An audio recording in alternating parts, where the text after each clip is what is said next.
أعوذ بالله من الشيطان الرجيم. بسم الله الرحمن الرحيم. السلام عليكم ورحمة الله تعالى وبركاته. اليوم سنتكلم على كيفية معرفة هل الثلاجة فيها غاز فريون أو غير موجود فيها أو فيها نقص. يعني بحلول عيد الأضحى المبارك الناس بتشتكي الآن من الثلاجات، وهذا المشكل كثير جدا. حتى في القناة أسمع ناس كثير يتكلمون ما يعرفوا طريقة معرفة هل الثلاجة فيها تبريد، هل فيها فريون، هل نقص الغاز. اليوم سنتكلم على الطريقة، يعني ممكن معرفة المشكل عن طريق اليد. يعني عن طريق يدك تعرف أن الثلاجة فيها أفريون غاز، أنها مشحونة أو لا. وسأتطرق لجميع الطرق لمعرفة هل الغاز موجود بكمية كثيرة أو موجود بكمية قليلة. أول شيء سنتكلم عليه هو تشغيل الثلاجة. سنقوم بتشغيل الثلاجة، يعني لما نشغل الثلاجة بالكهرباء سنسمع صوت الكمبروسر اشتغل والمروحة. لو كانت الثلاجة عندها شبك خلفي، أول شيء سنقوم به هو وضع يدك على الشبك الخلفي من أول بداية الفريون. كما نلاحظ هنا مدخل خط هذا من الكمبروسر، نحط عليه يدنا هنا. لو حار جدا فهذا وجود فريون موجود في الثلاجة. والمنطقة هذه خط السحب الذي يرجع من الكمبروسر، لو حطينا عليه يدنا وحصلناه انه بدأ يعني في رطوبة، بدأ يبرد، يعني تحس ان في برودة، فهذا الغاز مشحون في الثلاجة، موجود فيها غاز فريون.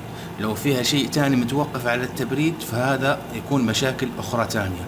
تاني في شيء تاني، يعني لما نحس بأن بداية الراديتر من أوله لنهاية الراديتر هنحط يدنا لغاية ما نقرب لمكان الفلتر. واحد هذا هو الشبك. لو بدأت الحرارة تنزل من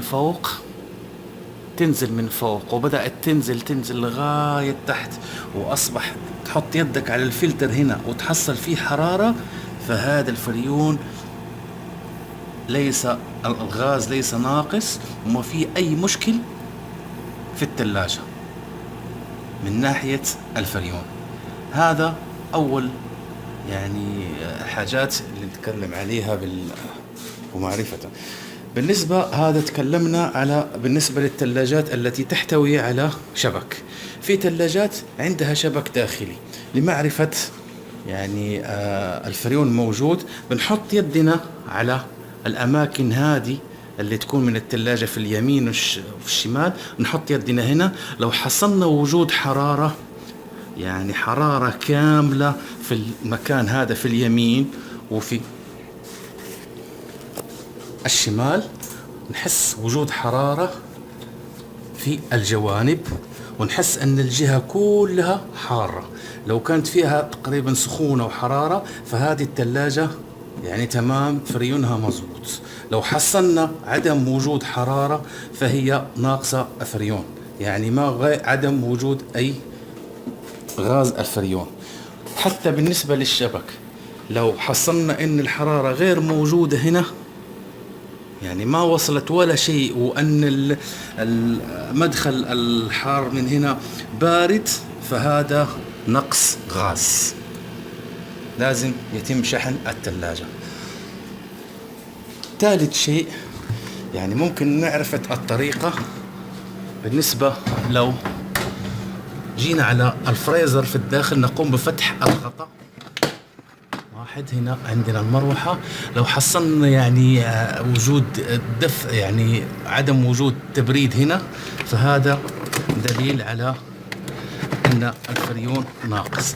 ثاني شيء والأهم والأهم شيء هو عند تشغيل الثلاجة لو وجدنا أن الخط الداخل للراديتر كنلاحظ وجود ثلج خفيف، نلاحظ هنا وجود ثلج خفيف بس، والمناطق هذه الثانية في الراديتر كلها حارة. يعني لما نخلي الثلاجة تقريبا تشتغل ممكن حتى ساعة أو ساعتين ولا 3 ساعات، لو حصلنا إن الثلج تكون كثير في هذه المنطقة المدخل فهذا دليل على نقص غاز الفريون. لو حصلنا إن المدخل كله متلج والراديتر لغاية النهاية كله فيه هذا الشبك فيه ثلج، فهذا الفريون موجود غاز بالكمية المناسبة في الثلاجة. يعني هذه هي الحاجات التي تعطينا معرفة هل الثلاجة نقص غاز أو يبغى لها شحن غاز. يعني بالنسبة لأي واحد بدون ما انه يكون فني، يعني في البيت ممكن هذه الطرق تساعده على معرفة هل الثلاجة تحتاج غاز او لا.